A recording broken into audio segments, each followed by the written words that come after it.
up-close video. The father of the 9-year-old boy who remains hospitalized after the reported crowd surge at Travis Scott's Astroworld Festival is speaking out about his condition. Treston Blount attended Astroworld with his son, Ezra Blount, who is a big fan of the rapper and Fortnite. The father, speaking to ABC 13 in Houston on Friday, confirmed Ezra is currently on life support. Describing the moments that led to the surge, Treston said his son was stoked and ready to go see Scott, 30. The father likened Astroworld to a horror movie. Treston explained him and his son were in the back of the crowd at the start of the concert because he understood the front can get a little wild. Treston held his son on his shoulders during the countdown to Scott's onstage arrival. Everything was cool for a split second. I'm yelling out, "I can't breathe." There's other people around me saying I can't breathe. It was definitely a moment where I didn't know what else to do.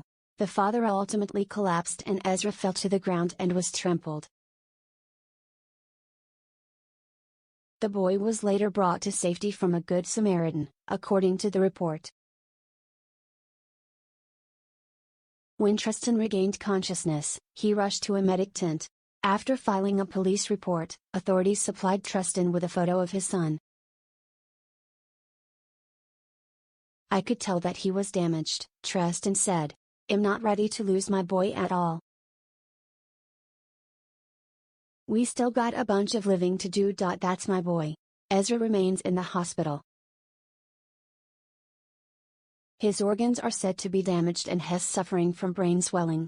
The boy's family has since filed a lawsuit claiming grossly negligent conduct against Scott and festival organizers.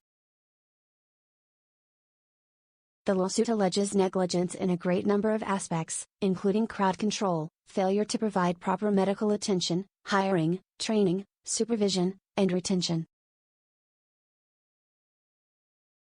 The lawsuit names Scoremore Mgmt, Live Nation Entertainment, Travis Scott, Cactus Jack Records, and others as defendants.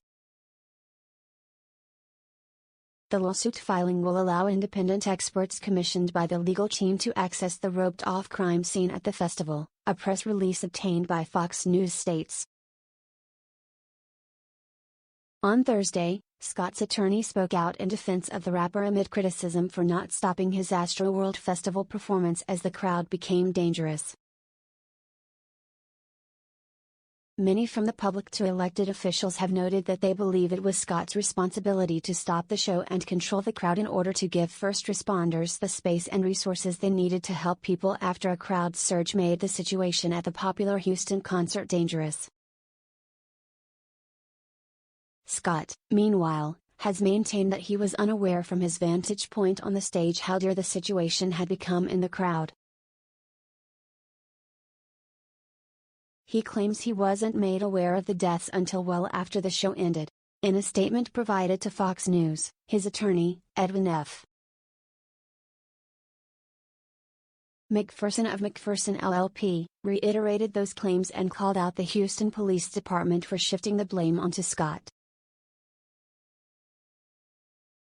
There has been multiple finger-pointing, much of which has been by city officials, who have sent inconsistent messages and have backtracked from original statements, McPherson wrote. Houston Police Chief Troy Finner was quoted in the New York Times as saying, "You cannot just close when you got 50,000 and over 50,000 individuals. We have to worry about riots, when you have a group that's that young." Yet, just a short time later, Chief Finner states the responsibility to stop the show falls on Travis. Also on Thursday, Scott's reps released a statement saying he is still actively exploring routes of communication with families affected by the tragedy. Over the last week, Travis Scott and his team have been actively exploring routes of connection with each and every family affected by the tragedy through the appropriate liaisons, the statement continued. He is distraught by the situation and desperately wishes to share his condolences and provide aid to them as soon as possible, but wants to remain respectful of each family's wishes on how they'd best like to be connected. To those families who would like to reach out directly to his team, please send an email to the below address where we will have a team on hand to assist. The statement continued before adding the address, aw21information@gmail.com. Fox News' Tyler McCarthy contributed to this report.